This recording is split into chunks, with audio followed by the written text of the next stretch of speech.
Pessoal, sejam todos bem-vindos a mais um bate-papo e hoje eu vou conversar com o Marcelo Kimura, designer com mais de 16 anos de experiência e também especialista em identidade visual.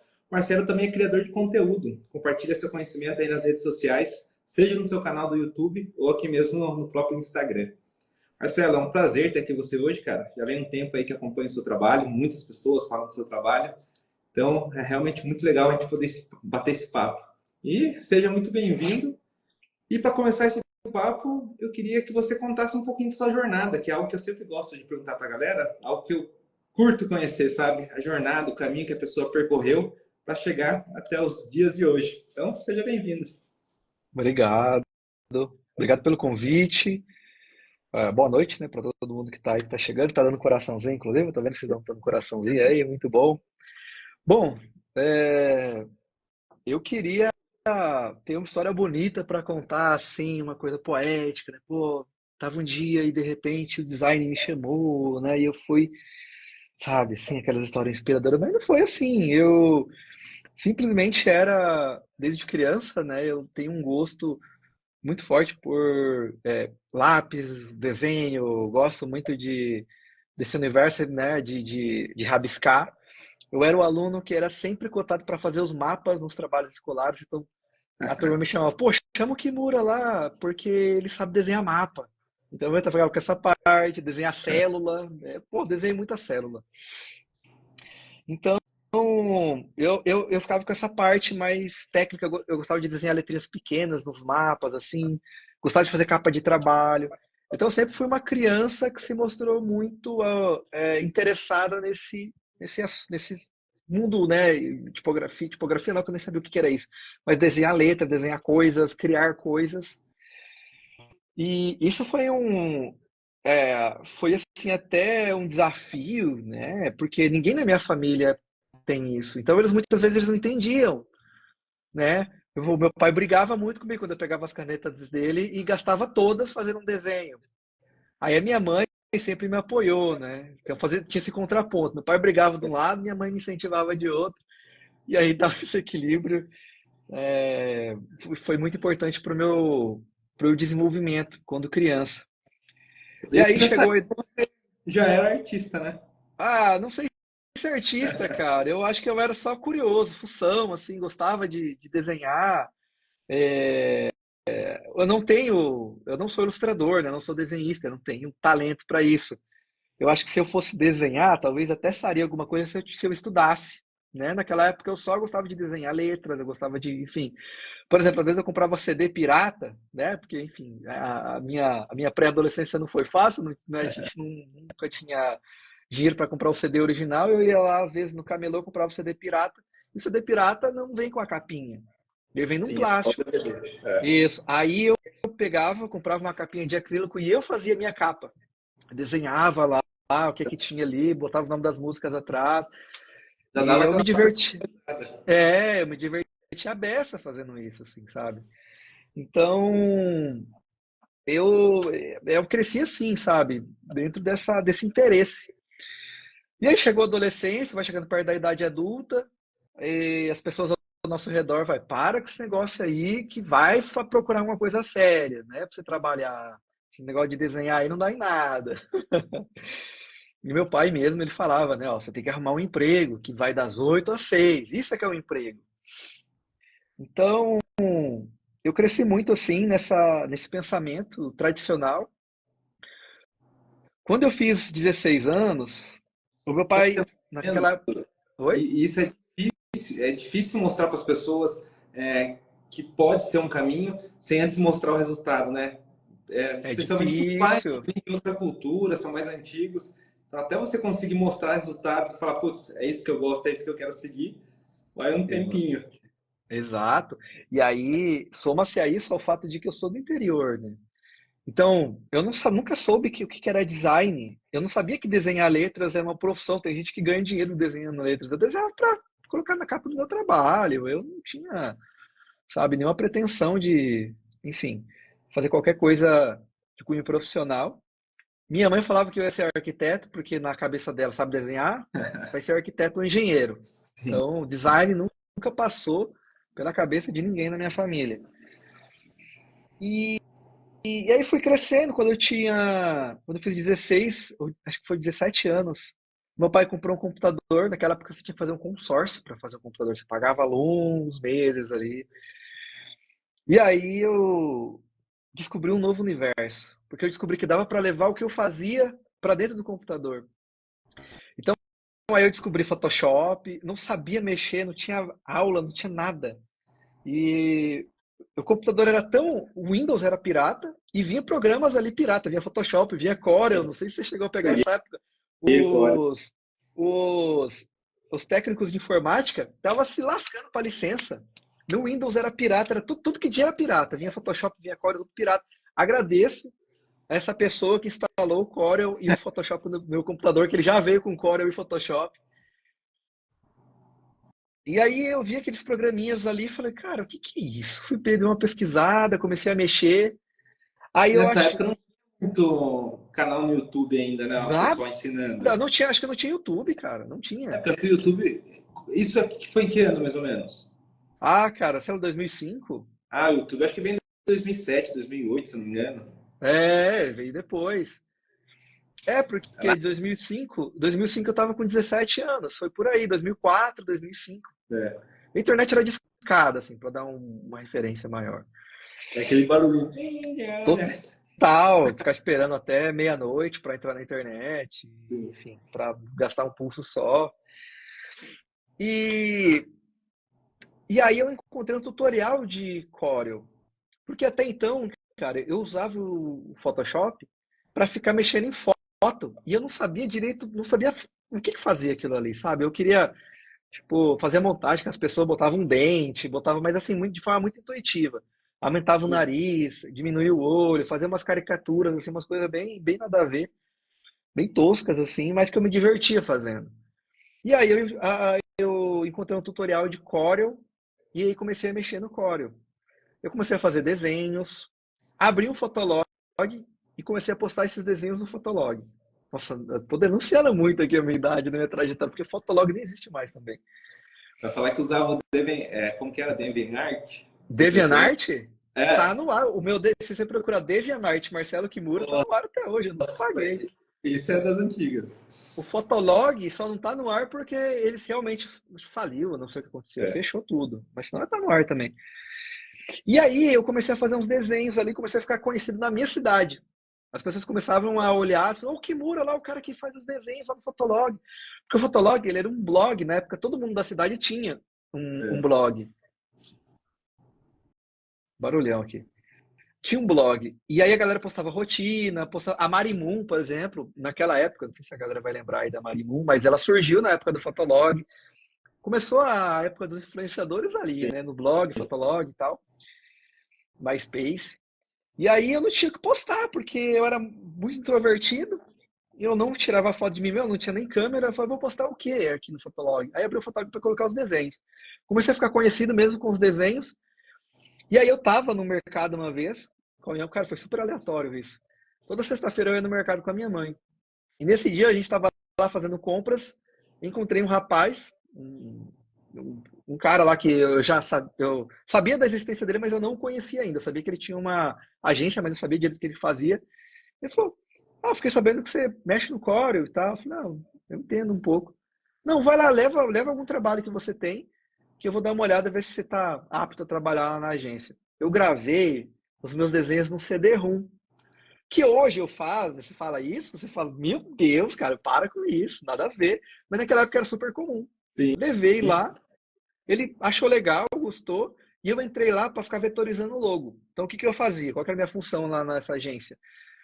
A galera mandava logo, que era uma foto do cartão de visitas. Às vezes era um logo dentro do Word, às vezes era uma foto da fachada, e eu era responsável por vetorizar ou, tipo, lá tinha lá, Goio Motos. Aí eu falo, pô, É. isso aqui eu acho que é Arial.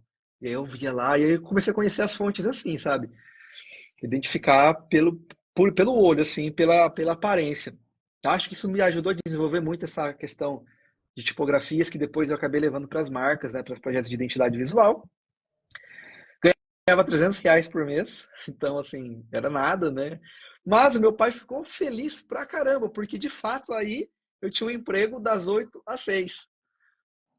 E aí, E eu acredito que, por mais que você ganhasse pouco, provavelmente você aprendia muito, né?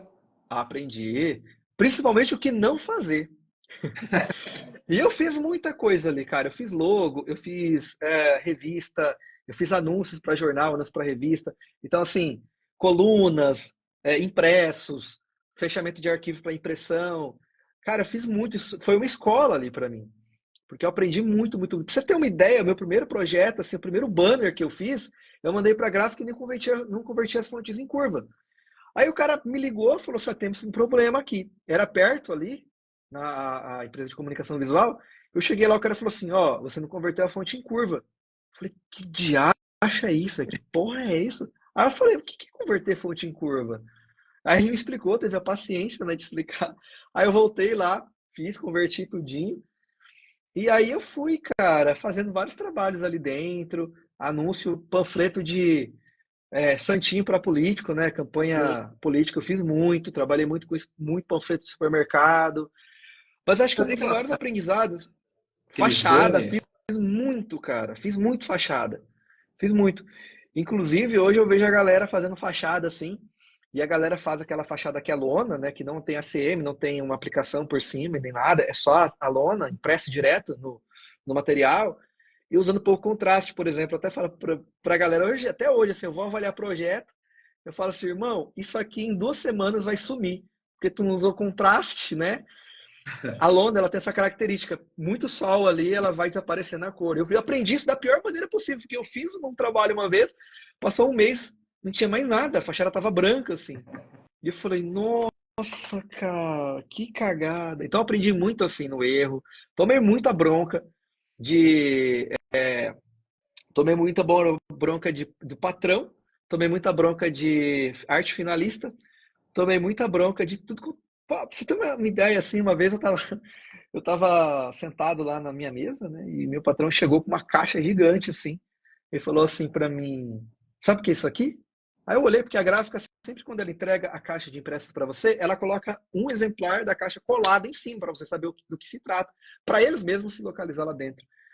Falei, isso aí é o flyer da Expogoi, da exposição, que ia ter lá. Ia ter o leilão de gado e tudo mais, que é muito forte aqui na minha região. Eu falei, não, isso aqui é lixo. Eu falei, isso aqui é lixo? Isso aqui é lixo? Você errou a data do leilão e agora isso aqui vai pro lixo. E, mano, ele me descascou, isso aqui deveria sair do seu bolso, não sei o quê. Eu falei, caraca. Porque, cara, a agência não tinha revisão, não tinha revisor. Eu E aí lembrei eu dessa falei para ele, eu falei isso. assim, olha, o meu trabalho aqui é design, eles tinham eu mandei para eles e foi aprovado. Você quer ver o e-mail que eles aprovaram? Mas não Sim. tinha conversa, eu tomava muita bronca, me ferrei muito, me estressei muito, passei muita noite em claro, né, para entregar projetos. Mas me diverti muito no processo, era novo também, era moleque, né? Enfim, Então, mas me ferrei muito, cara. por conta de você novo, era mais difícil lidar com essa pressão, né? Porque o Cara, eu pessoal acho que tinha resultado. eu acho que ali foi uma escola não só de design, assim, para mim, de entender a profissão, mas também de gerenciar o meu emocional. Então, eu chegava em casa muito pé da vida com as coisas que acontecia ali, muito pé da vida mesmo, assim. Eu desabafava com a minha mãe, coitada da minha mãe, cara, ela tinha que ouvir essas paradas todas. E, cara, era acontecer cada coisa que daria para fazer um podcast só das paradas que acontecia ali dentro. Porque, assim, às vezes eu lembro, eu dou risada sozinho, cara. Porque era tanta coisa errada que tinha ali, mas tanta presepada, que eu, irmão, meu Deus, cara, era muita coisa, assim, que aqui, que tem coisa que eu não posso falar que até me compromete, assim, cara. Teve uma vez que a gente estava passando por uma licitação, e, cara, às vezes a gente entrava num período lá que a gente tinha que receber material e os clientes não mandavam. A gente ficava ali 10, 15 minutos entediado. Uma vez eu comecei a amassar uma bolinha, ficava lá no segundo piso. Eu e o meu parceiro lá que trabalhava comigo começou a amassar a bolinha e jogar assim pela janela, né? Cara, subiu uma das pessoas ali que, que, que eram meus patrões, né? Um dos donos ali do negócio. Chegou com um papel desamassado assim e falou assim: Você é louco, jogar isso aqui ali fora? isso aqui é papel importante da prefeitura, não sei o que, de licitação e tal. Se alguém pega isso aqui, a gente tá ferrado, não sei o quê. Eu falei, caraca, onde eu tô me enfiando aqui, velho? Daí eles foram lá dentro e começaram a conversar sobre ter um picador de papel, assim, sabe? Sim. Cara, é muita história pra contar, assim, de coisa certa, de coisa errada, de coisa muito errada. Mas eu acho que eu aprendi a gerenciar meu emocional, porque depois eu fui para outra empresa, em 2011 eu saí, e eu fui para uma empresa que, pô, era uma empresa de varejo gigante, tinha, sei lá, mais de 300 filiais espalhadas pelo Brasil, 300, 400 filiais, faturamento na casa do bilhão, estavam Nossa. começando a estruturar um e-commerce, eu caí lá de paraquedas, velho, porque um amigo meu foi trabalhar lá, ele me chamou, nem sabia direito o que eu ia fazer, e, porra, tava lá. O que eu tô fazendo aqui? E o meu trabalho era assim, hoje, talvez eu ia entrar e na minha carteira de trabalho está escrito designer de produto, que eu desenvolvia os protótipos, hot sites, né, páginas especiais, landing pages, fazia testes, teste AB, páginas de fornecedores, enfim, um monte de coisas nesse sentido. Então, trabalhava com Web e-commerce. E a minha é muito carteira web. web designer. É, minha carteira era web designer. Aprendi muito, né? Enfim. Aí em 2016, eu saí, abri meu próprio estúdio. Aí, sofrimento também, né? Filho pequeno e tal, perrengue financeiro, enfim. Aí tem muita história para contar também nesse sentido. Os clientes foram chegando aos poucos, fui começando a construir meu nome no mercado também. E aí hoje eu tô aí, né? Compartilhando um pouquinho da minha experiência Um pouquinho e contando histórias aí, de como a gente está contando hoje. experiência pra caramba, cara. Muita coisa mesmo. Você gera conteúdo com bastante frequência, né? Eu tenho acompanhado o seu canal, tanto no YouTube quanto aqui no Insta. Sempre tem conteúdo novo. Tem seu curso também, ó, o ID Class, né? Então tem Sim, sim. coisa, cara. É Legal. engraçado, é engraçado. O YouTube eu tô meio parado agora. Então, assim, tem conteúdo lá que a gente tem aqui uma pessoa que edita os Behance. Uma vez por semana eu faço uma live analisando projetos de alunos. E aí o meu editor pega esse vídeo, corta e coloca lá e vai colocando para alimentar, porque eu tô assim, sem condição de gravar vídeo por enquanto para o YouTube. Quero retomar com maior frequência, mas hoje está difícil, tá complicado. Porque o YouTube você tem que parar, gravar, depois tem edição. Não é como o Instagram que você faz o Story ou o Reels, que é mais fácil, mais tranquilo de fazer, né? E é legal, tô vendo ali no seu cenário, você tem uma mão articulada, é meio parecido com o meu, porque eu tenho essa mesma mão, cadê? Ali em cima, não sei se dá pra ver, Ah, sim, eu e o tenho aqui. bonequinho também. Tem um bonequinho também, cara. Eu acho que isso representa ali um pouco do meu início, né? Geralmente é ilustrador que tem isso, né? A anatomia da mão ali e tal. Mas eu tenho por uma questão simbólica, assim, eu não faço ilustração hoje. Quando eu preciso, eu contrato muitas vezes. E então é um apego, assim, sabe? Eu acho que tem muito a ver com criatividade também, então tá aí. Sim. Ah, Eu usava né? bastante isso aqui, porque eu sempre gostei muito de irrigar personagens, né? Então eu começava a ver as articulações, os movimentos, como que funcionavam mais ou menos, então eu usava muito pra isso, cara. Sim, E a mão, cara. Tem uma história engraçada que uma vez eu tive que desenhar um personagem e na época, cara, quando eu abri o estúdio eu pegava tudo. E aí eu tinha mandado uma proposta para um cliente, para uma agência, com valor lá em cima, porque eu não queria pegar o trabalho. Tinha ilustração, tinha paginação, eu não sabia mexer direito no design, mandei o valor lá em cima. Eles responderam assim, beleza. Falei, e agora, caraca, eu não sei fazer esse negócio, velho, vou ter que fazer. Falei, bom, vou parar para aprender. E eu não tinha muita noção assim, de ilustração, principalmente perspectiva. Então eu tinha que fazer um desenho com uma perspectiva de. Era uma representação do personagem, eu criei um personagem lá, uma representação de um personagem segurando um carrinho de. Aqueles carrinhos de depósito, de carregar caixa. sei. E eu falei, cara, eu queria uma perspectiva de cima para baixo, de baixo para cima, assim, sabe? Que eu queria engrandecer o personagem, então o personagem era meio forte, assim, ele era meio tinha essa personalidade mais heróica. Então eu queria fazer, mas eu falei, cara, eu desenhei, não conseguia. Aí eu peguei o Stormtrooper, né? Porque eu não tinha esse bonequinho. Só que eu tinha um bonequinho do Stormtrooper que ele tinha milhares de articulações. Aí eu montei uma, um carrinho de depósito, assim, de carregar, de palito de fósforo. Então eu colei esse com o Super Bonder, fiz uma miniatura dele. Aí eu coloquei na mão dele, tirei uma foto e desenhei por cima. A gambiarra que eu não tinha, né? Ainda esses. Nada, né? E eu. E usou Hã? como referência. E E usei usou como, como referência. e usei como referência, exatamente, porque realmente tava muito difícil desenhar em perspectiva. E assim, eu não quero pegar isso assim, não tão cedo pro resto da minha vida, porque eu me matei um pouco ali. Mas foi legal, acaba sendo um processo divertido, né? Que você experimenta algumas coisas. E deu tudo certo no final. Deu, aprovaram. Foi um projeto muito importante, porque na época eu morava numa casa muito pequena, mas pequena, pequena muito, assim, cara. Tinha 2 quartos minúsculos e eu trabalhava no quarto do meu filho. E era um quarto super pequeno, e óbvio, né? Era o quarto que era para ser do meu filho, mas era o meu escritório. Tinha um guarda-roupa dele, ali tinha as coisinhas dele, mas acabava que eu tinha que dividir ali com ele e tal. Era um desconforto, né? Porque eu não tinha espaço só para mim, então só o dinheiro desse projeto, praticamente, eu consegui fazer um edículo, né? Um puxadinho, como a gente fala aqui. Fiz um puxadinho lá nessa casa, fiz um home office para mim lá no fundo de casa. Isso foi primordial para eu passar para as próximas fases, evoluir como profissional, conseguir clientes maiores, melhores. Porque quando eu estava ali trabalhando no quarto do meu filho, parece que até a minha mente ficava pequena, assim, né? Eu não conseguia fazer as coisas. Acho que o ambiente ele interfere muito na tua forma de pensar, na tua forma de agir, de criar.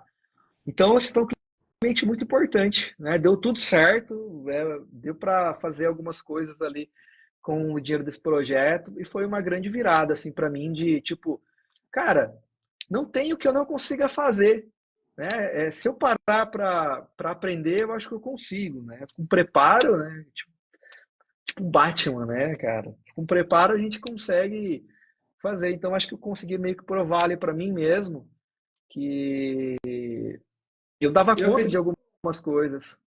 eu Você acredito falou, muito nisso. sim, Tudo é treinável, né? tudo é Às vezes treinável.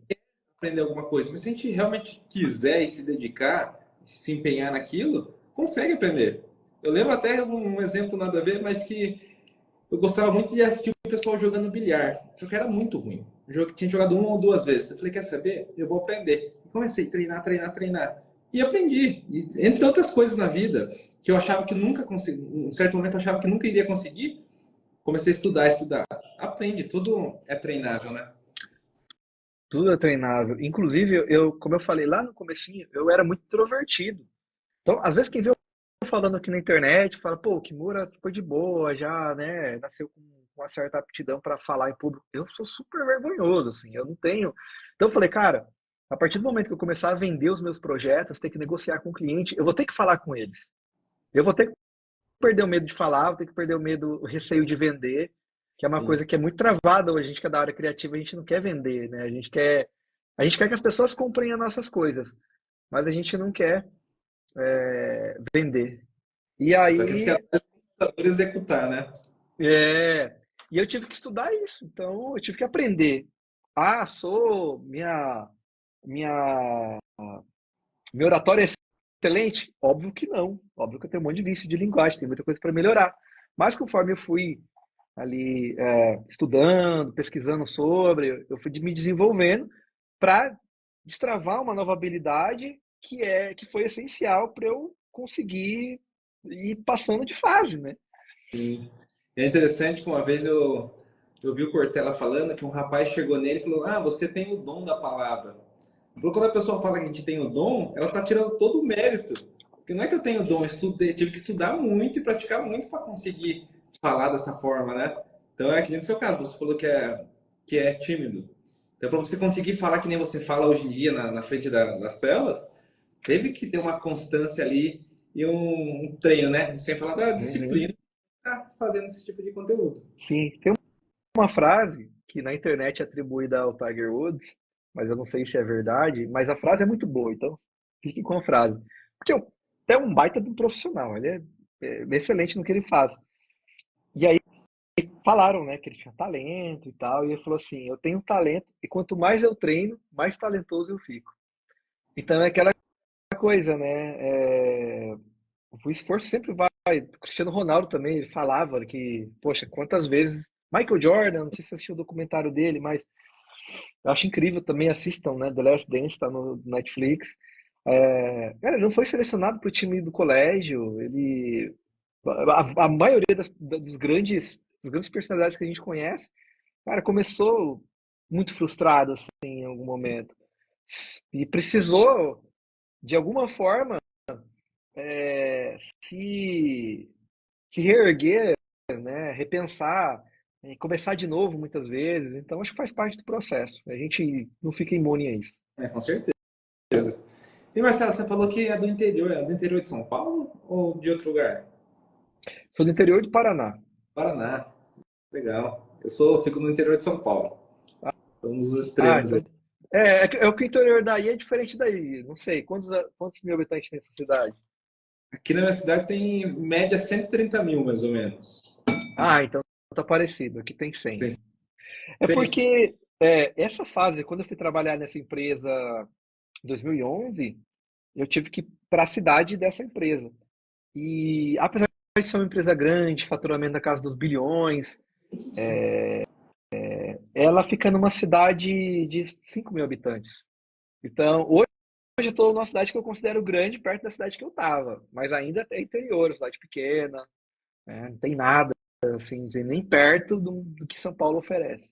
Que nem o McDonald's chegou recentemente aqui. Então é tudo A novidade. Nem gente está shopping. a gente tá Ah, esperando o McDonald's aqui, que eles só anunciaram ali, tem várias, tá fechado assim, já faz uns 2 anos, escrito breve McDonald's e nunca apareceu. a torça que vem logo, porque daí na sequência vem o Burger King, viu? Cria um Mac na O outra Burger esquina. King já veio. Ele já tem na Ah, minha viu? cidade. Ô, Marcelo, eu separei algumas perguntas aqui da galera. Eu vou começar a fazer para você, tá? Bora. Quais foram os seus maiores desafios que você enfrentou ao longo da sua carreira e como você o superou? Cara, cada fase foi um desafio diferente e os seus desafios vão aumentando conforme você vai passando de fase, né? Tipo o chefão, ele vai ficando mais difícil. Você tá mais preparado, obviamente, para enfrentar ele, mas nunca fica fácil. Eu acho que o primeiro desafio tá, vamos lá. O primeiro desafio foi entender o que que era design, como que eu poderia sobreviver disso morando numa cidade do interior, que ninguém tinha referência, ninguém tinha bagagem, eu era totalmente perdido. E estudar naquela época foi desafiador, porque, cara, não tinha curso online, não tinha YouTube, o e-commerce estava começando a funcionar. Eu não sei quem vai lembrar aqui de uma revista chamada Computer Arts, que era a única forma, a única coisa que tinha para assinar, para você ter contato com design. Então eu assinava Computer Arts, assinei por 2 anos, tenho uma baita de uma coleção ali guardada, guardo com carinho até hoje, estão intactas. Adoro Seu, folhear de vez em quando. e seu pai Hum? achando que não ia dar certo também, né? É, nessa época eu já trabalhava na agência, então ele estava mais tranquilo. Ah, já Mas tinha a era carta. assim, ó. Então, tipo assim, eu já trabalhava das 8 às 6. Eu só não tinha carteira assinada. Daí era a pressão para, você precisa ser registrado e tudo mais. Mas assim, esse foi o primeiro desafio. Estudar. Conseguir informação. E mesmo com as revistas chegando ali e tudo mais, era difícil colocar algumas coisas em prática. Porque você via os estúdios. Poxa, você recebia ali um Pentagram, tinha estúdios brasileiros também, que naquela época estava despontando ali o coletivo, tem uma revista que tem o coletivo ali. É muito louco, cara, que, abrindo um parênteses aqui, cara, eu, eu li a revista, a Computer Arts, que o coletivo participou, né, dessa edição, e uns 2 anos atrás, cara, eu estava sentado na mesa com um dos fundadores do coletivo, e a gente Legal, cara. estava trocando ideia e tal, eu falei assim, irmão, vou ter que falar isso pra você, mano. Eu tinha uma revista sua lá, vocês foram uma inspiração pra mim lá no começo, que não tinha nada, era tudo mato, essa área de design. E ele achou mó da hora, assim, cara, achou mó loucura, assim. Tipo, alguém que comprou essa computer arts lá atrás e hoje, Junto né, a gente estava com sentado eles ali ali. trocando uma ideia. E, e aí, cara, era muito difícil você aplicar, era muito difícil aplicar na minha realidade aquelas coisas. Mas eu estava sempre lendo, sempre buscando evoluir. E esse foi o primeiro desafio. O segundo desafio foi quando eu consegui esse emprego, em 2011, que eu fui trabalhar nessa empresa, de me adaptar ali. Então, eu já tinha saído de casa. E aí, todo mundo sabe, não sei se todo mundo sabe, mas enfim, você vai saber um dia, quem não sabe, sair da casa dos pais é uma quebra de tudo, sim, cara. Aí é cortar o cordão umbilical de verdade, porque aí você tá só por você. E eu acho que essa fase de sair de casa foi muito difícil, mas foi muito importante para mim, porque, cara, eu fui morar num quarto, assim, que era numa cozinha, era uma despensa, na verdade. E eu botei uma cama ali, um colchão, e só tinha espaço para uma cama, cara. Eu não conseguia abrir os braços, assim, era quase um. Tipo, essas prisão que a gente vê em filme, sabe, a penitenciária, era maior que aquilo, tipo, do meu quarto ali. E aí enchia de barata à noite, eu ouvia as baratas, tive até desistir depois de estar fazendo amizade com as baratas. Então foi muito difícil essa fase, porque assim, eu tinha uma limitação financeira muito grande, estava começando a trabalhar numa empresa fora da cidade, longe, tendo que me virar, enfim, mas encontrei muito apoio, eu fiz uma rede de amigos que me ajudou muito ali, né, a me manter são e saudável, quer dizer, entre aspas, né? Porque eu morava em República, né? República não tem nada ali. Tinha dia que eu chegava morrendo de fome, você abriu o armário, só tinha miojo, cara. Não tinha nada pra você comer. E é isso, cara. Mas essa fase foi complicada também. E também teve depois a fase que daí, enfim, casei, né? A minha esposa estava esperando o primeiro filho. E eu tinha saído. Olha só que loucura, né? Minha esposa engravidou, né? A gente estava ali grávidos do primeiro filho. Eu resolvi sair da empresa que eu trabalhava nessa época. Minha mãe ficou maluca. Você é besta, tipo, tu tem um emprego e você Sim. tá saindo desse emprego que, beleza, você não ganha, nossa senhora, mas você tá saindo para montar um negócio, você não sabe se vai dar certo. Sua esposa tá grávida. E aí? Tava, eu sei o que eu tô fazendo. Não sabia direito, mas foi muito difícil depois, né? O meu filho nasceu depois de um tempo, né? A gente diagnosticou posso dizer assim, uma condição, né? Anormal no crânio dele. Ele teve que passar por uma cirurgia bastante invasiva. Envolveu uma equipe grande de médicos e tudo mais. Então essa fase foi difícil, cara. E eu não podia parar de trabalhar, né? Eu fiquei no hospital lá, trabalhando pra caramba enquanto ele tava. Foi até bom, na verdade, porque eu não ficava pensando tanto na cirurgia que ele tava fazendo. Foi bastante complicado, assim, pra mim. Sei lá, parece que num dia eu era um menino que tinha lá, eu tinha que só comprar meu almoço, minha janta e sobreviver, e cuidar da minha sobrevivência. E no outro dia tinha uma criança que dependia de mim de trabalhar para sobreviver. Então, isso foi uma coisa assim para mim que, cara, será que eu tô preparado para isso? E assim, mano, não tem essa, não tem que se estar, vou ter que estar. E aí eu tive que fazer o estúdio crescer muito rápido, né? Porque eu tinha saído do meu emprego, eu já não tinha mais salário todos os meses e tive que fazer a parada girar. E como Vendi que um você carro na época. para equilibrar? Ah, Como que você fazia para equilibrar? Porque você tinha todo esse cuidado com seu filho e ao mesmo tempo você tinha que pensar nas contas, ou seja, você tinha que estar com a cabeça um pouco centrada para conseguir trabalhar, ainda mais você que trabalha com criatividade, né? Então, como que você fazia esse balanço? cara, na loucura, né? Foi uma loucura, porque eu pegava muito trabalho, eu virava à noite muitas vezes, me alimentava mal. Se você for procurar os primeiros vídeos lá no meu canal do YouTube, você vai ver essa fase. Eu passei beirei os 100 quilos, assim, sabe? Então, a minha saúde foi pro ralo, Eu assim, e dizer, eu tenho, né, eu não sou alto, né, cara? Eu não sou altão, então, tipo, beirar os 100 quilos eu já tô bem acima do peso. Saúde foi pro brejo, e assim, fui fazendo como dava, cara. Fui fazendo ali na. Porque tinha essa necessidade e, cara, sempre estudando, contando com a ajuda de um e de outro ali. Por exemplo, eu vendi meu carro, né? Eu saí da empresa, vendi o meu carro, um Uno 94, duas portas, que era a única coisa que eu tinha, cara, o único bem que eu tinha. Eu vendi para começar a minha empresa. Aí, na época, minha sogra tinha comprado um outro carro, ela deixou um Corsinha 2000 que ela tinha. Não era muito mais do que o Uno, mas já era um carrinho que dava para andar. Ela deixou, emprestou pra gente um tempo. E é o que ajudou ali a gente num primeiro momento.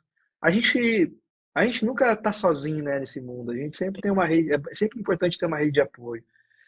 Nesse caso eu tive, mas foi muito difícil, cara, porque a minha sorte nessa época era que eu tinha plano de saúde. Porque quando eu abri a minha empresa, eu falei, meu, não importa o quanto que eu tenho que trabalhar, pelo menos o meu filho vai ter um plano de saúde. Então ele tinha plano de saúde desde que ele nasceu. Porque a cirurgia, irmão, era muito caro. Putz, acho que só de hospital ia ficar uns 30 mil reais, assim.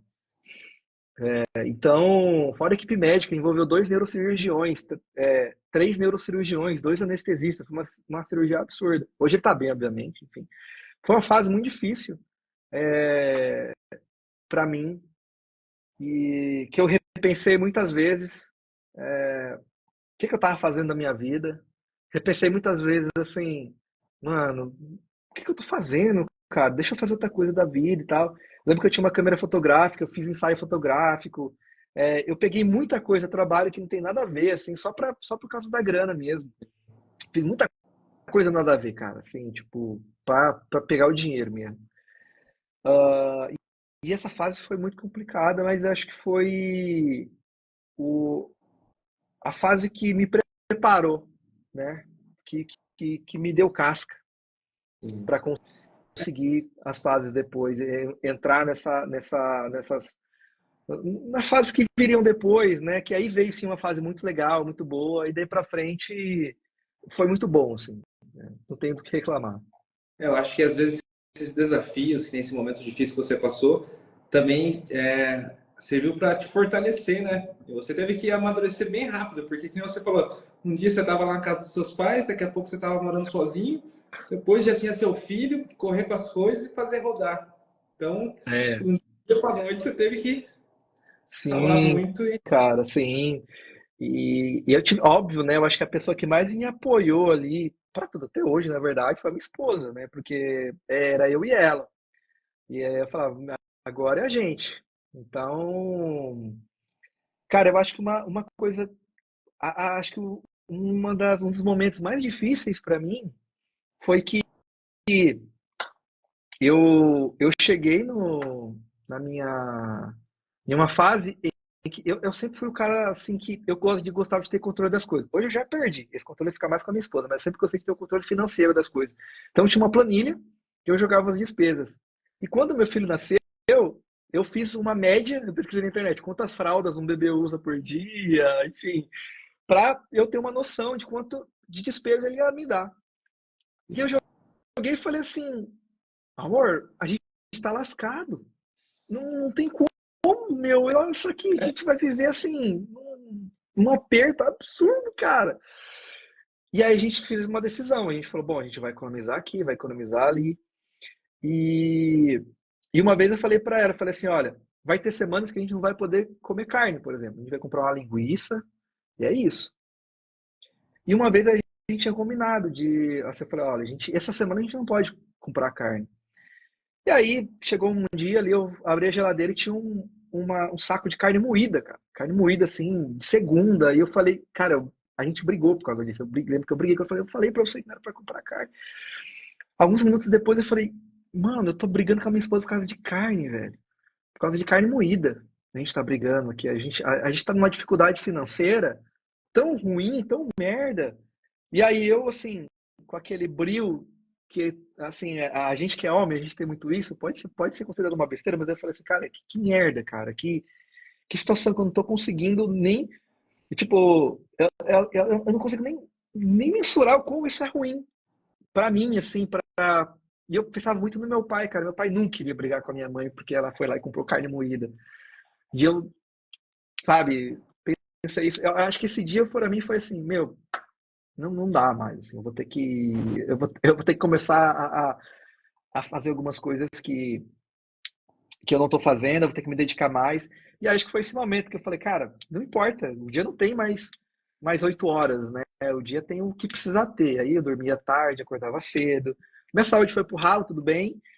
Tudo bem não, né? Eu não aconselho, mas eu acho que esse foi uma fase de desafios bastante memorável, assim.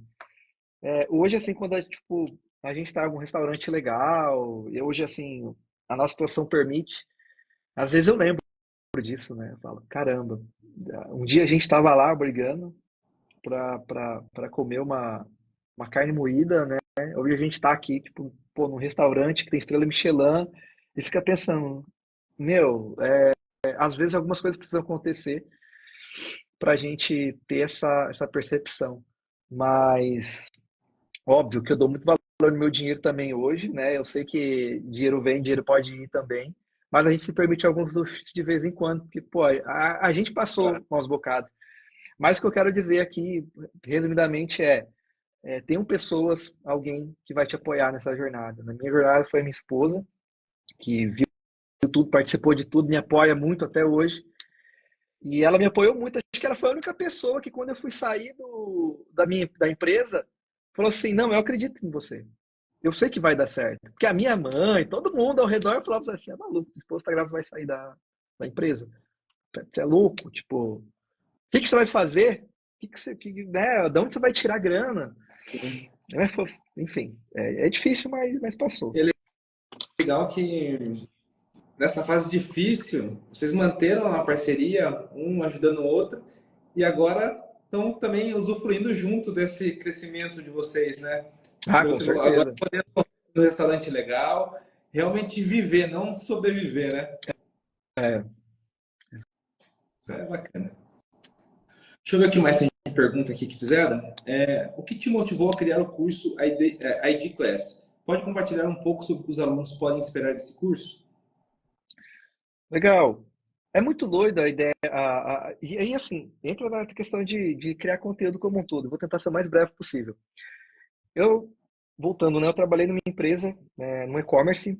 E e-commerce, como vocês sabem, em 2011 o e-commerce estava meio engatinhando, estava começando a crescer, então deu aquele boom inicial. E a gente estava nessa fase ali, aprendendo muitas coisas, e lá a gente fazia o tráfego pago, anúncios, ads. Eu não era dessa área, eu era designer, mas às vezes eu tinha que criar os anúncios, eu tinha que fazer, e eu via que dava super certo.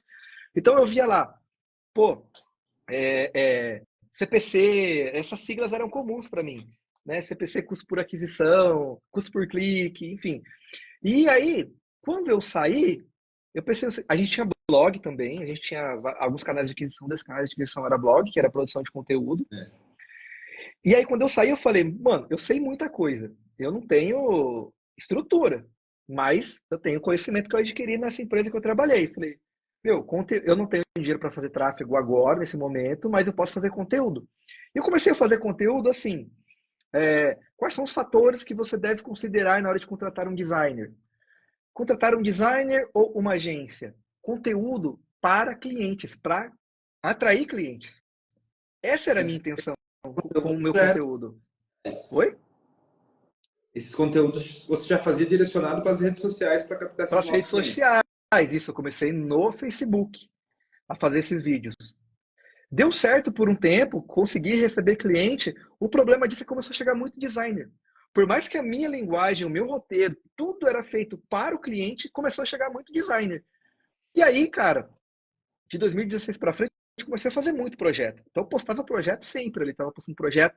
Os clientes deixavam depoimentos na minha fanpage. Nossa, parece que foi ontem, mas ao mesmo tempo parece que faz tempo, né? Então, tinha fanpage, os clientes deixavam depoimento. E a galera começou a perguntar, cara, como que você cria esses projetos? Quais são os processos? Como que você pensa? Como que...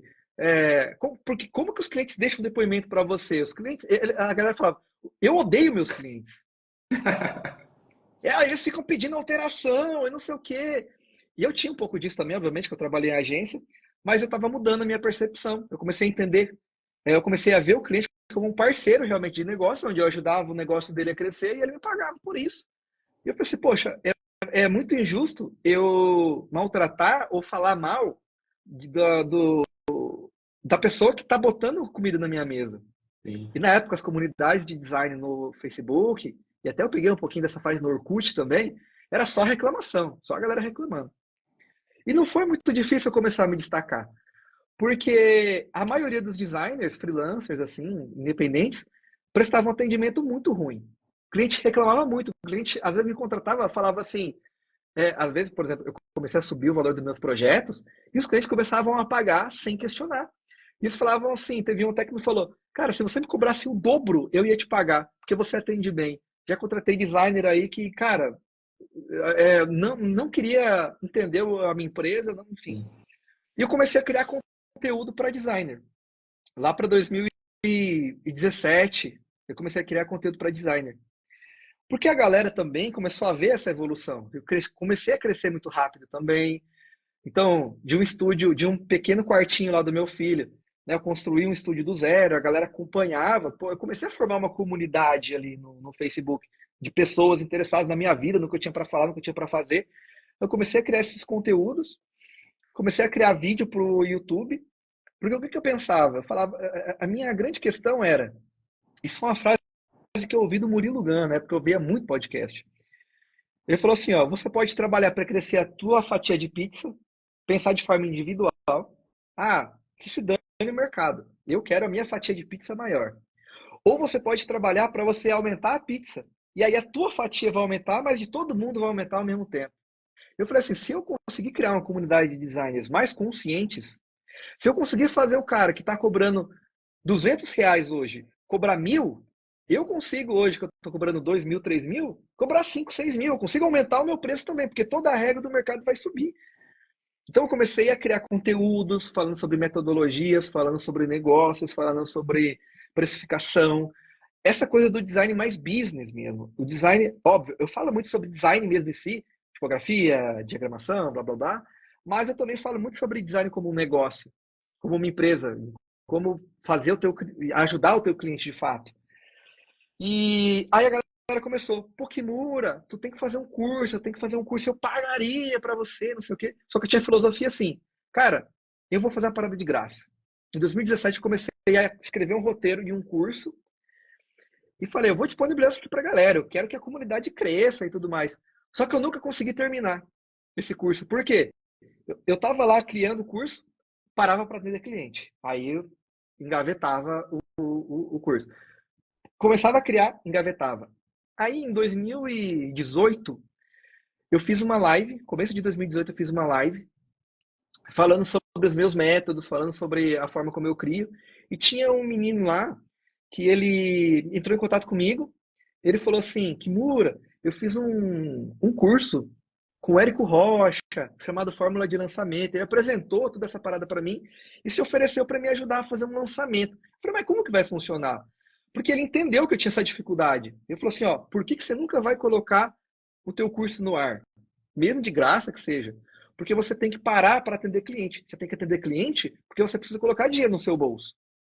E se a gente fazer uma pré-venda, a gente vende alguns cursos,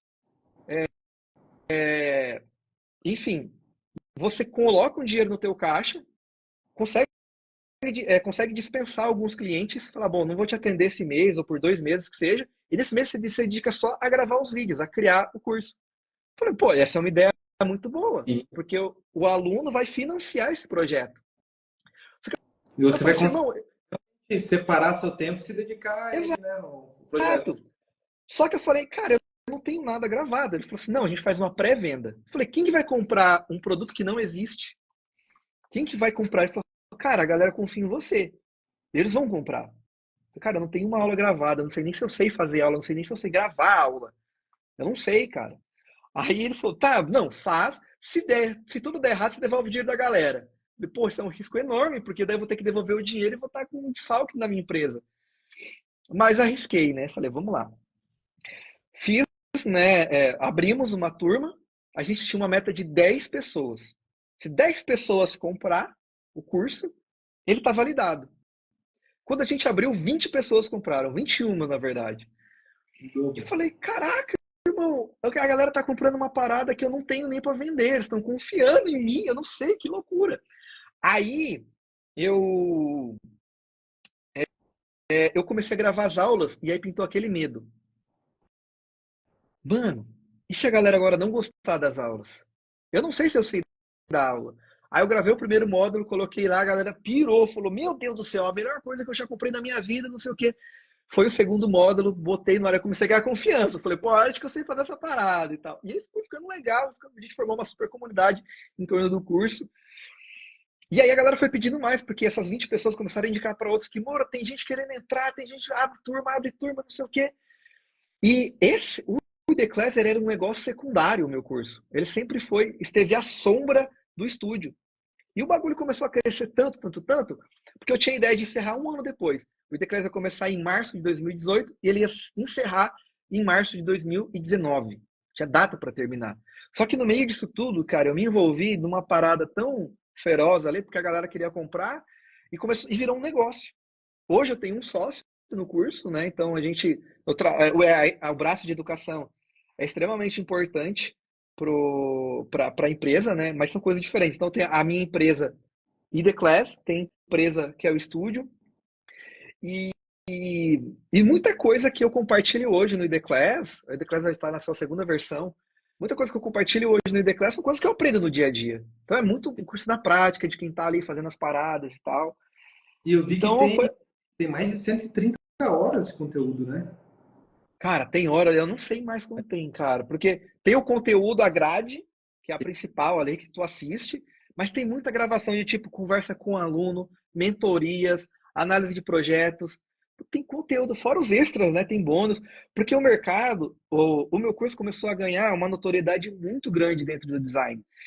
Quando a gente começou com esse trabalho, assim, eu lancei ele em 2018, como eu já falei. Quando a gente entrou em 2020, que aí entrou o meu sócio na parada, e aí a gente começou a enxergar esse curso como um negócio de fato, a gente colocou o ID Class como um dos primeiros cursos várias vezes. Cara, tinha uma galera grande do marketing digital que sempre estava nos primeiros do Hotmart. A gente conseguia desbancar essa galera muitas vezes. Foi assim, em 2020 foi um sucesso estrondoso, assim, cara, que eu nunca esperava ter na minha vida. Eu acho que foi 2020 ou 2021, não lembro. E aí, o que que acontecia? Chegava uma pessoa e falava assim, Kimura, pessoas que eu sempre admirei, tipo o Jackson Alves, que é um cara incrível, cara. A primeira vez que eu vi o Jackson Alves foi em 2015, no Photoshop Conference. Ele falando sobre letter, eu fiquei encantado. Falei, irmão, que cara foda, velho.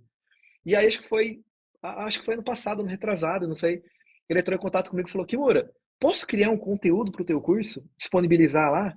Falei, que isso, cara? Porra, lógico que pode, velho. E aí ele criou um curso de brush lettering, né, que tem lá no ID Class. E então, assim, hoje ele criou um respeito no mercado muito grande. A avaliação sempre lá em cima.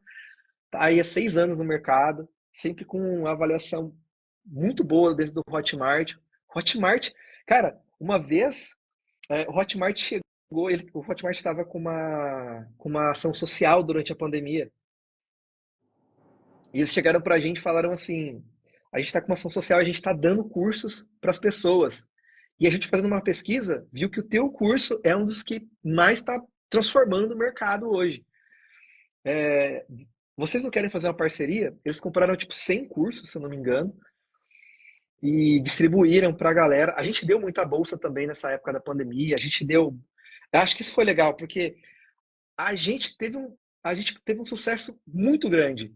Só que a gente compartilhou isso com a comunidade.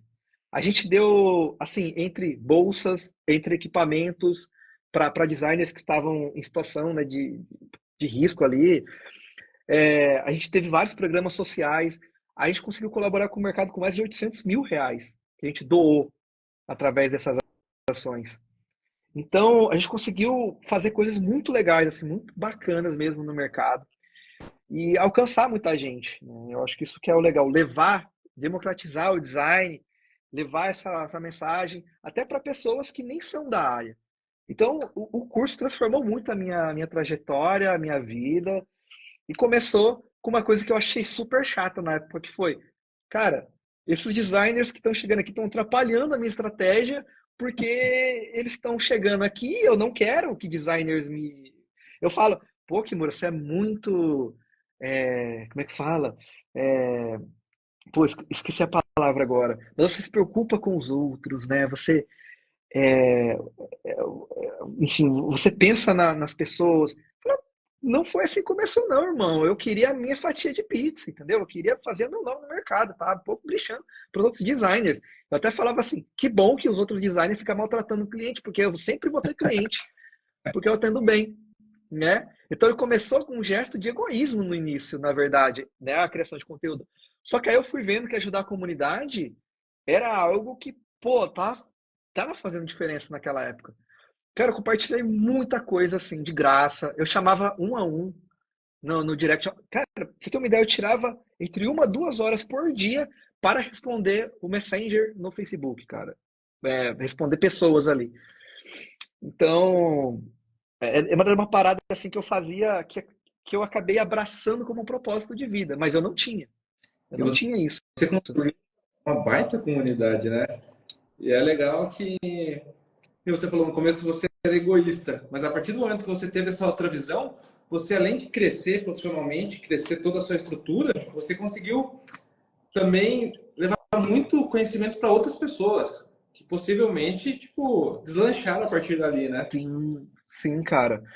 Eu acho que o projeto ID Class, ele, assim, o cenário do design mudou muito nos últimos 10 anos, vamos colocar aí, né? Quem viveu ali, quem estava na ativo em 2015, 2014, 2015, viu que nos últimos 10 anos o mercado de design mudou muito para melhor. A gente tem uma conscientização muito maior sobre a percepção de valor do design. E eu gosto de acreditar que um grãozinho, né, um pouquinho disso teve influência no meu trabalho. Não só no nicho de design, mas também no nicho do empreendedor entender a importância do design no mercado. Isso, Muito cliente chega hoje para mim e fala que assim, Kimura, eu comecei a pesquisar sobre design, achei o teu canal e comecei a entender a importância que isso tem no meu negócio. E aí acaba me procurando. Às vezes a gente indica para alunos, a gente acaba movimentando todo um mercado. porque esse seu curso, o seu conteúdo não é só relacionado ao design, é lógico que ele está em foco ali, mas tem toda essa questão de empreendedorismo também, né? Sim, muito, cara. Eu falo muito sobre o papel do design na sociedade, o papel do design como negócio, o papel do design como uma ferramenta de custo, de redução de custos. Que é uma coisa que eu sempre falo, cara, design muitas vezes é redução de custo. Você vai pagar, né, que eu falo para o empreendedor, você vai pagar um projeto, às vezes, você vai pagar um pouco mais caro para contratar um designer bom, mas, irmão, que você vai economizar a longo prazo é muito mais do que você. Né, dá pra você comprar outra infraestrutura dessa aí que você tem, porque o Sim. empresário hoje, ele dá muito valor para infra, para o equipamento que ele tem e tudo mais, e dá pouco valor para o design. Então a minha missão também é tirar um pouco isso da cabeça dele, né? Uma coisa que eu sempre falo, cara, essa mesa que você comprou vai apodrecer uma hora ou outra. Esse forno que você comprou, uma hora ou outra vai precisar de manutenção, ele vai queimar daqui a alguns anos. Mas sabe o que que você vai construir? Que você nunca vai precisar mexer se você fizer bem feito? A tua marca. E falo, né, de empresas que estão aí, a Nintendo, a Apple, várias empresas que estão com o mesmo design há muitos anos, Sim. porque souberam construir valor em cima disso. Infraestrutura é uma parte. Eu tinha o dono da empresa que eu trabalhava, que era um cara, porra, extremamente inspiração, assim, né, ele é conhecido a nível de Brasil, assim. E ele falou uma frase, né? Ele falou assim, ó, pode pegar fogo tudo aqui. Pode pegar fogo em todas as minhas coisas aqui, eu não ligo. Se me der, se eu continuar com a minha marca, com o meu nome, o nome da minha empresa, e eu tiver as pessoas com que eu trabalho, eu construo tudo de novo e construo rápido. Então marca perdura, se você souber, se você fizer bem. Então é uma coisa que eu falo para ele, para tirar essa questão de design, marca, da intangibilidade e mostrar para ele que, cara, isso é um investimento para vida, né? Para longo prazo, para tua empresa. Marcelo, eu tenho uma última pergunta para fazer aqui, para não tomar muito mais do seu tempo. Vou mandar aqui, tá? Quais são os principais principais conselhos que você daria para designers iniciantes que querem se especializar em identidade visual? Cara, começa a estudar design. Vai lá no meu canal do YouTube. Eu sei que você está começando, você não tem grana para comprar livros, para comprar curso. Vai lá no meu canal do YouTube. Tem muito material lá para você estudar. Cria uma playlist aí. Eu falo muito sobre identidade visual. Começa por um vídeo. Eu estou falando assim, o que é identidade visual e o que é branding. Então, pesquisa lá. É um vídeo até longo, onde eu falo muito sobre identidade visual, falo sobre branding também, sobre marca, diferença de marca e identidade visual. Falo sobre tipografia, falo muito sobre tipografia ali. Aquilo ali vai te ajudar muito já a você ter um começo. Tem outros canais, por exemplo, o canal do Walter Matos, é um canal de design incrível, para quem não conhece, pô, tem que acompanhar. E entre outros canais que tem aí também no YouTube, você acha muita coisa. Aproveita, filtra bastante os conteúdos, tem muito conteúdo ruim também por aí, que vai te ensinar muita coisa errada e vai fazer você errar, mas tem muita coisa boa. Vai comprando uns livros, né, aos poucos, é muito importante que você tenha um conhecimento literário. Livro, eu falo, ele é barato pelo que ele entrega de conhecimento, e, e depois você vai investindo em especializações, né? Comprando um curso aqui, comprando um curso ali, desenvolvendo os primeiros projetos fictícios, mas a principal coisa que você está começando é reconhecer que você está começando, entender, eu sou um iniciante, eu não sei nada, eu sou um total ignorante e estou aberto para aprender, ter essa humildade. Porque o que eu vejo hoje em dia? O cara está aprendendo e ele é arrogante. E às vezes eu vou conversar, tipo, eu tô numa live, tô fazendo uma live e tal, você vê que o cara tá começando, você olha o portfólio dele, você vê que é um portfólio de completo iniciante, ele quer colocar a visão dele e dizer que, tipo, não, Kimura, isso não se faz, isso aí é errado e eu tô fazendo o que é certo. Eu sempre respeitei muito os profissionais que estão acima de mim. Então, eu sempre tive muito de ouvido aberto. Às vezes era até chato com algumas pessoas que eu ficava, às vezes, pô, como faz isso, como faz aquilo, cara? Como que você fez aquilo e tal? Aprendi muito nessa trajetória, mas às vezes você tem que entender que, às vezes você não compreende o que um cara que é mais experiente que você está fazendo. Você não entende aquilo, mas ele pode ter certeza que ele tem experiência, ele está fazendo aquilo por um motivo. Observe. Isso já aconteceu várias vezes comigo de falar, o que esse maluco tá fazendo, cara? E aí eu espero e vejo e falo, mano, aí que tá, esse cara sabe o que tá fazendo, velho. Aí que eu vou entender. E tem coisas que eu vi lá atrás, há 2, 3 anos atrás, não entendi, mas também fiquei naquela, vamos ver. E hoje eu olho e falo, putz, cara, agora eu entendo aquilo lá. E é nesse momento Então, que reconhecer. coisa, né? É importante Oi? é nesse momento que a gente aprende muita coisa com outras pessoas. É Exato. importante essa humildade intelectual e saber que a gente não sabe de tudo. A gente tem muito o que aprender com outras pessoas. Tem uma frase, né, que é muito famosa, não sei quem disse, mas a diferença do sábio e do tolo é que o tolo sabe tudo e o sábio não sabe nada, né? Tá sempre buscando aprender. Então, é se colocar nessa posição também de aprendiz para conseguir evoluir, né? Você não vai conseguir encher uma cabeça que já está cheia. Então, tem que esvaziar muita coisa que você aprendeu, às vezes que aprendeu errado, para aprender do jeito certo. E é isso. Marcelo, a gente chegou aqui, passou um pouquinho de uma hora.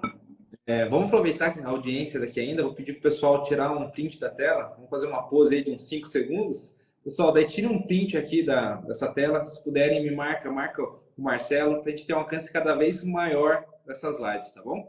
Peraí, Então agora é o momento. peraí. Eu vou pegar aqui, ó. É o símbolo da nossa conversa aqui, ó. Vou pegar o meu também, então. Aí, Agora. ó, o fono.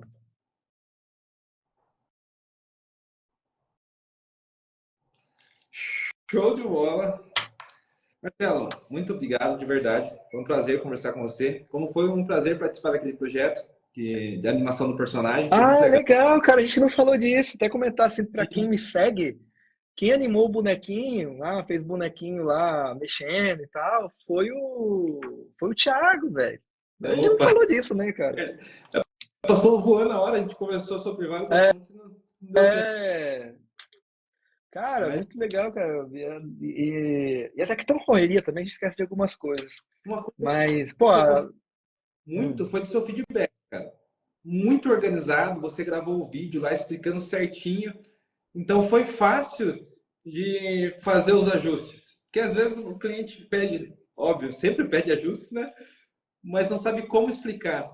E a forma que você passou ali foi, tipo, excelente.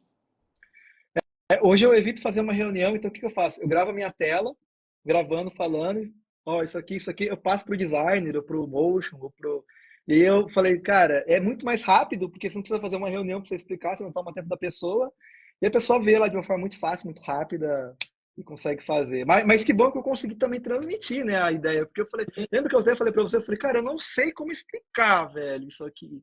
Eu não sei o que é que tá me incomodando aqui. E aí, com os ajustezinhos, bem pequenos ali, eu olhei e falei assim, cara, é isso. Agora sim tá no ponto. E que bom que deu tudo certo. Foi um prazer. Espero que tenha outros projetos juntos aí. Pô, com certeza, cara. Tô querendo pegar projeto agora que tem personagem animado, que tem uma animação mais complexa, assim, pra te chamar, porque, pô, achei muito da hora. Incrível. Pessoal, para quem já fez então o curso do Marcelo e conhece já bastante design, quiser agora dar movimento para esse design, conheça o meu curso também, o Motion Master. Começar a dar vida aí para as coisas inanimadas, né? Exato, cara. E motion hoje, cara, é uma parada assim. Tem que ter quase em todo projeto tem que ter um motion, cara. É uma parada que o cliente, tipo assim, é uma parada que você manda o cliente animado, assim, o cliente faz, "Hã? O louco, tipo, ele fica, é, porra, é muito da hora, assim, você ver a reação. Ah, o cliente que a gente mandou depois do projeto editadinho ali, cara, o cliente, assim, ficou maluco, cara. Quando ele viu o personagem animado, porque até E então era estático, era um negócio ali. Ele não tinha som, ele não tinha movimento, ele não tinha muita personalidade ainda. A hora que ele viu, ele ficou maluco, cara. Então é uma é parada que encanta, cara. coisa a mais que você quis colocar no projeto, né? Porque, pelo que eu entendi, o cliente não estava esperando aquela animação. Ia ser o projeto mais. Não, isso. Aí o que ele falou pra mim, ele falou assim, Kimura, eu vou lançar essa marca, como que eu faço? O que que eu faço? Falei, ó, que eu posso te ajudar, meu conselho é você fazer um motion para lançar a marca no mercado. Aí ele animou e tal, só que na hora, na época ele tinha orçamento. Você lembra que eu falei para você? Eu falei assim, cara, tem que esperar o cliente me responder, que ele tá lá com o problema de orçamento e tal, não sabe se vai, não sabe se não vai. E eu preciso receber do cliente para pagar os contratados aí, né? Aí ficou naquela enrolação, aí depois quando ele decidiu, falou, vamos fazer, vamos fazer. Aí eu falei, mano, aí eu comecei a procurar a pessoa. Eu nem lembro como que eu te achei, velho. Eu não sei como. Eu, Como que eu te achei? Eu não lembro. eu te achei primeiro, eu não lembro como foi, cara. Também não lembro, cara. Aí eu vi teu portfólio, assim, eu até comentei com a designer aqui, a designer também tinha pego alguns portfólios pra achar animação. Eu falei, mano, o portfólio desse maluco aqui, velho. Olha isso aqui. A gente ficava assim, olhando um, olhando o outro, falou assim, eita porra, eita, não, cara, vamos chamar esse cara. Aí até a gente pensou, cara, uma animaçãozinha assim, de 10, 15 segundos, não sei, o cara não vai nem querer, velho. O cara vai cagar, assim, não vai nem. Aí eu chamei você, aí até a designer aqui, a Laila, falou, mano, manda mensagem pra ele lá, né? Mas acho que ele não vai topar, não. Acho que já, né? Ele pega coisas maiores, assim e tal. Ah, não, a gente já tem, vamos lá falar com ele. Aí te mandei mensagem, você aceitou, fiquei super feliz e falei, vixe, agora vai dar certo e tal. Eu falei, pô, vamos lá. E aí ficou muito bom, cara. Ah, Ficou... E assim, o projeto, ele chama tanto atenção, a animação do bonequinho, que toda vez que a gente mostra pra alguém, as pessoas falam, oh, tipo, né? deu para trazer uma personalidade para ele ali, né? Tipo, que fofinho, não sei o quê.